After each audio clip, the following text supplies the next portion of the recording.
What's up, Broncos country? In today's edition of Bronco Talk, we preview the Week 4 matchup with the New York Jets, and we get a little bit more insight on how the Broncos are going to move forward without Alex Singleton. All of that and more in today's episode, so let's talk Broncos. What do you want to do? I don't know. What do you want to do? I know. Let's talk Broncos. Welcome into a brand new edition of Bronco Talk, where we talk Denver Broncos football. First things first, the Denver Broncos are going to be missing Alex Singleton as his 2024 campaign came to an end after a Week 3 victory against the Tampa Bay Buccaneers because he suffered a torn ACL. Now, like I said yesterday, he showed that he had resilience, the heart of a warrior, to be able to play through a torn ACL.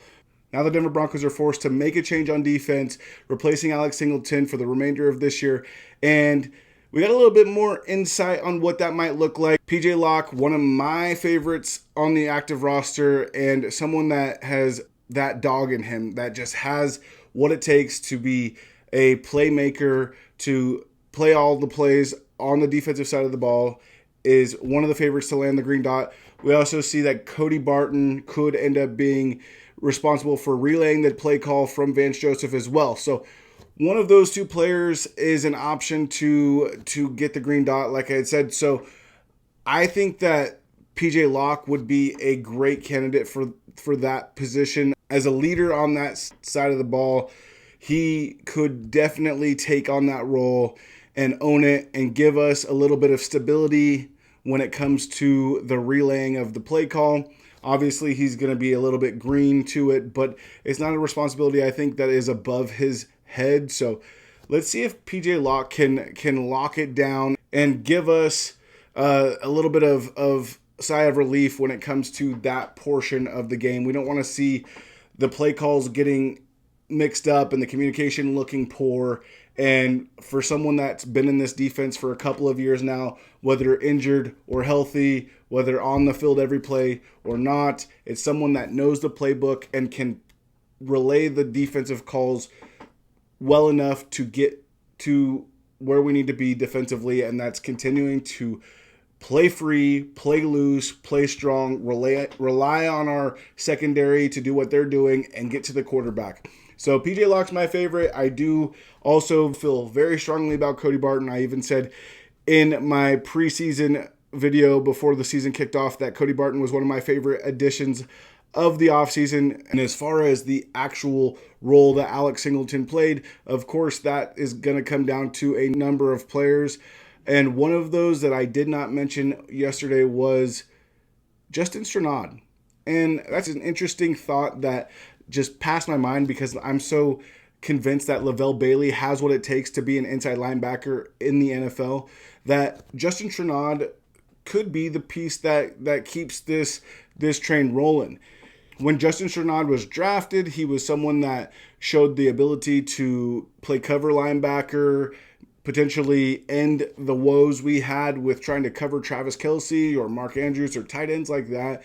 And he could be that piece that has been given the chance in the past and that was derailed by injury and inability. But coming into camp and throughout the preseason, Justin Strnad has shown that he has what it takes to bounce back and be a player that can make an impact on this defense. I do say that it could be a great option to pair a run-stuffing tackler like Cody Barton with Justin Strnad, who could play defense, both tackling and in coverage. So let's see what you guys think. Let me know who you think should be the linebacker to replace Alex Singleton, the tackling machine that's irreplaceable, but we're gonna have to try. Let me know in the comments who you think that will be. Now, previewing Week 4 against the New York Jets, Denver obviously took a hit with the news about Alex Singleton, and it's going to look a little bit different going into New York than I once anticipated, but I don't think that means that we can't win the game. In fact, I actually predict that the Broncos will win this game. I'll get on to my prediction and how that's going to play out in a little bit, but first off, I think that the way that Vance Joseph has been scheming and calling plays for this defense gives us a huge advantage when it comes to the secondary. The secondary is locking down anybody that comes in contact with them. For example, Mike Evans caught one pass last week, and I think if you put Pat Surtain on Garrett Wilson, much of the same will happen. That being said, Aaron Rodgers is not Baker Mayfield, and Aaron Rodgers had a great game in week 3, and he's looking to keep that rolling and look like the A-Rod of past that's gotten 4 MVPs. But I think with this secondary matching Pat Surtain on Garrett Wilson, and of course Aaron Rodgers is a huge fan of Allen Lazard. He's one of his favorite targets. We could put Riley Moss on Allen Lazard, leaving Mike Williams, who's a bigger-bodied wide receiver, and Jaquan McMillan going head-to-head. And if you pair those 3 wide receivers against our 3 defensive backs, I'll take our defensive backs every time.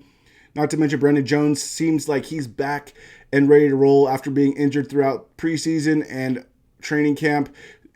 He showed his explosiveness when he jumped the route in week 3 against Baker Mayfield, intercepting a ill-advised pass, but a pass nonetheless to Mike Evans. And then also when he scooped up that ball that Riley Moss knocked out, he proceeded to turn on the Jets and try to take it to the house. He also said in a post-game interview that the heat was kicking. So both in the interception and the fumble recovery, he was feeling it. So it's not to be taken lightly that the heat and the humidity in Tampa was for real, but Brandon Jones certainly seems to be back and ready to roll. And might I say, a worthy replacement for Justin Simmons. And of course, I've spoken on how I feel about PJ Locke. And all of those players allow the front 7 to kind of play loose, do their thing, and put pressure on the quarterback. And we've seen in years past, Aaron Rodgers is great. We're not taking anything away from him, especially when healthy.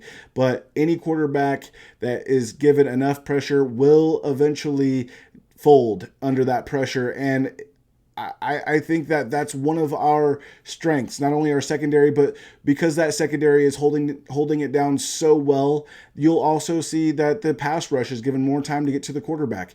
Baker was patting the ball and standing in the pocket and trying to elude pass rushers all game long. And I just don't know if Aaron Rodgers, coming off of an Achilles injury last year, has the mobility that he once did. Not only that, but he's not necessarily a spring chicken anymore. And of course, we aren't going to discredit his mobility as a whole, but just to avoid the rush that the Denver Broncos displayed in week 3, I'm not suggesting that we're going to trample the Jets by any means. In fact, my prediction is a Denver Broncos victory, and we're going to do it in this fashion. We're going to win 20-17, but it is also going to be Bo Nix's first fourth quarter comeback from a guy that doesn't necessarily believe. That's a huge prediction for me because I do think that this defense will wear down the offense of the Jets enough to where we will be able to put together a game-winning drive when it's all said and done and give Bo Nix somewhat of a high to end this 2-game East Coast road trip and head home to take on the dysfunctional and always entertaining clown show of the Las Vegas Raiders. As always, Broncos country, thank you for tuning in to this edition of Bronco Talk. If you haven't already, please like and subscribe, and we'll see you next time on Bronco Talk.